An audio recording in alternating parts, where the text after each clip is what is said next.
अच्छा देखिए, मैं अक्सर ये कहता हूँ कि, बल्कि मैं क्या कहता हूँ, एक साहब कहा करते थे कि कराची को कोई ओन नहीं करता। हम सब कराची में रहते हैं, कराची को अपनाते नहीं, इसलिए शहर का हमारा बुरा हाल है।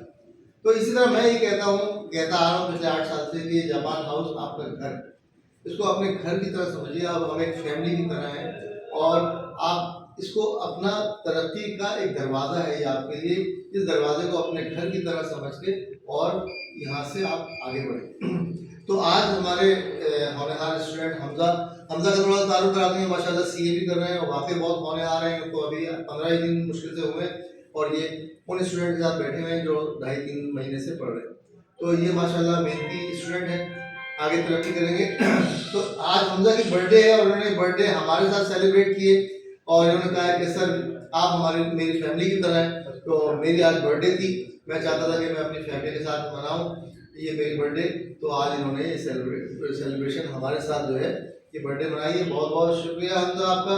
और आप सब लोगों को भी मैं यही एडवाइस करता हूँ कि जो भी आप अपने तालीमी उसमें हैं, इंस्टीट्यूट में जहाँ पर भी आप तालीम हासिल कर रहे हैं, देखें वालिदैन इंसान को अर्श से फर्श पे लाते हैं। कहावत है कि वालिदैन इंसान को अर्श से फर्श पे लाते हैं और उस्ताद आपको फर्श से अर्श तक लेके जाता है। तो आप जहाँ कहीं भी पढ़ रहे हैं, किसी भी इंस्टीट्यूट में आप तालीम हासिल कर रहे हैं, आप उसको अपनाइए। वो आपका तरक्की का दरवाज़ा है, उसको आप अपना घर की तरह समझिए, उसको ओन की करना सीखिए। तो हम सब जो है हमजा को मुबारकबाद देते हैं सालगिरह पे, हैप्पी बर्थडे। ओमे देतो गोथान जो भी ओमे देतो गोदाई।